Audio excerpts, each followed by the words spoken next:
Gurugram news channel को subscribe करें और बेल दबाएं ताकि कोई खबर रह न जाए। नमस्कार, मैं हूं सुनील यादव और स्वागत है आपका गुरुग्राम न्यूज़ में, जहां हम दिखाते हैं खबरें सिर्फ आपके शहर की। आज इस खबर को शुरू करने से पहले ही हम आप लोगों से अपील करना चाहते हैं कि इस खबर को आप शेयर ज़रूर कर दीजिएगा, क्योंकि ये खबर उन गरीब परिवारों के लिए है जिन्होंने अपने लाल को एक दर्दनाक हादसे में खो दिया। दरअसल हम बात कर रहे हैं साल 2019 में, आज से ठीक 2 साल पहले 24 जनवरी को गुरुग्राम के उल्लावास में एक निर्माणाधीन इमारत भर कर गिर गई थी, जिसमें रहने वाले 7 मासूमों की दर्दनाक मौत हो गई थी। बड़ी बात यह है कि इस हादसे के बाद हरियाणा के मुख्यमंत्री मनोहर लाल खट्टर ने खुद ऐलान किया था कि मृतकों के परिजनों को 3-3 लाख रुपए की हरियाणा सरकार की तरफ से आर्थिक मदद की जाएगी। लेकिन इनकी व्यथा देखिए, इस सिस्टम की लाचारी देखिए कि 2 साल बीत जाने के बाद भी इन गरीब परिवारों को सरकारी अधिकारियों के चक्कर लगाने पड़ रहे हैं। हालात यहाँ तक आ गए हैं कि जिस परिवार में एक ही व्यक्ति कमाने वाला था, उनके पीछे उनके बच्चे आज दर दर की ठोकरें खाने को मजबूर हो गए हैं। हमारा सिस्टम इतना लचर हो चुका है कि खुद हरियाणा के मुखिया ने ये ऐलान किया था कि पीड़ित परिवारों को आर्थिक मदद की जाएगी, लेकिन 2 साल बीत जाने के बाद भी इनके हालात बद से बदतर होते जा रहे हैं। और यूपी से इतनी दूर यहाँ पर जब वो आते हैं अपना हक मांगने के लिए, तो उनको दुत्कार दिया जाता है। हमारे विशेष संवाददाता योगेश कुमार ने बात की है उन पीड़ित परिवारों से और जानने की कोशिश की है कि उनकी व्यथा क्या है और क्या उनके पास समस्या है। 2019 24 जनवरी को एक दर्दनाक हादसा उल्लावास गांव में हुआ, जब 4 मंजिला इमारत ढह गई और उस इमारत में रहने वाले 7 लोगों की मौत मलबे में दबकर हो गई।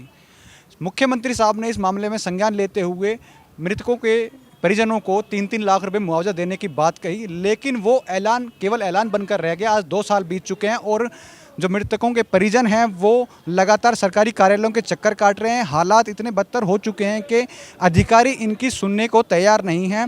इनका कहना है कि ये तकरीबन इन कार्यालयों में 50 बार आ चुके हैं। इनकी पहचान इस कदर इन कार्यालयों में हो चुकी है कि हर कोई जो कार्यालय में काम करने वाला कर्मचारी इनको ताना मारकर कहता है कि मुआवजा मांगने के लिए आ गए हैं। ये खुद ये आरोप लगाते हैं कि इनको एक कैदी की तरह बिहेव किया जाता है। जिस तरह कैदी की एक पेशी होती है कोर्ट में और थानों में, उस तरह से इनको बुलाया जाता है और धुतकार कर भगा दिया जाता है। अब आप देख सकते हैं कि जो सरकारी अधिकारियों का रवैया है वो किस कदर बेकार हो चुका है। मुख्यमंत्री साहब ने जिस मामले में ऐलान किया था 3-3 लाख रुपए मुआवजा देने का, उस बात को भी वो सीरियस नहीं ले रहे हैं। और आज हालात ये हैं कि जो पीड़ित परिवार हैं वो 2 साल से लगातार सरकारी कार्यालयों के चक्कर काट रहे हैं। क्या था पूरा मामला, क्या इनको ऐलान किया गया था और अब क्या हालात हैं, क्या इनको कमिटमेंट दी गई है सरकारी कार्यालय से, उनसे बातचीत करते हैं। सर, क्या हादसा हुआ था और कितने जो मुआवजा देने की बात की गई थी? उस बिल्डिंग में हम किराए पर रहते थे। मैं खुद रहता था। जिस दिन बिल्डिंग गिरी थी उस दिन मैं नाइट ड्यूटी था, पानी सेक्टर 62 में ड्यूटी कर रहा था नाइट में। और सुबह बिल्डिंग गिरी 5 बजे के 10 मिनट पर बिल्डिंग गिरी। उसमें मेरे बेटा रहता था, मैं बाप बेटे दोनों रहते थे एक रूम में। मैं ड्यूटी पर था नाइट में, वो रूम पर सो रहा था। तो सवेरे जैसी खबर आई मेरे पास, मैं तुरंत भागा। तो उसमें बिल्डिंग का बिल्कुल मैदान था और उसमें 7 बच्चे दब गए थे। उनके बाद में फिर थोड़ी देर बाद पुलिस प्रशासन आया और अपनी कार्रवाई शुरू की इन्होंने।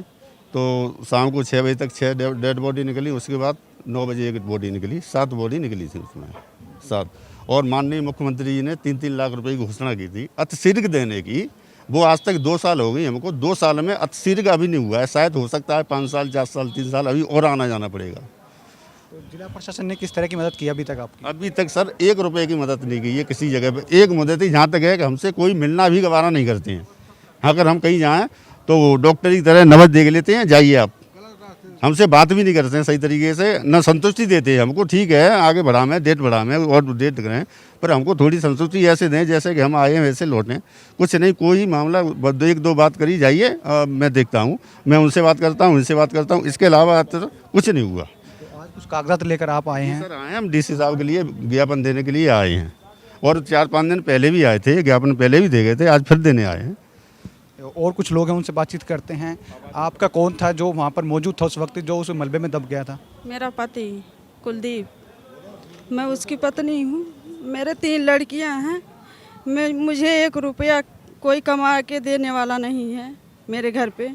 मेरे 3 लड़कियाँ हैं, मैं अपने बहन के पास बच्चा लेके इतनी समय जब से मेरा पति ख़त्म हुआ तब से मैं अपने बच्चों के लेके अपने बहन के पास हूँ।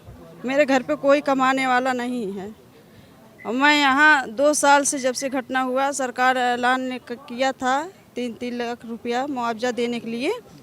मैं आती हूँ कर्ज लेके और मेरा काम कुछ नहीं होता है, कोई ढंग से बात करने के राजी नहीं। आपके परिवार से कौन था उस वक्त इमारत में? लड़का, बड़ा लड़का विशाल, मेरा नाम राजमन। उल्लास गांव में मेरा लड़का मर गया दबा के।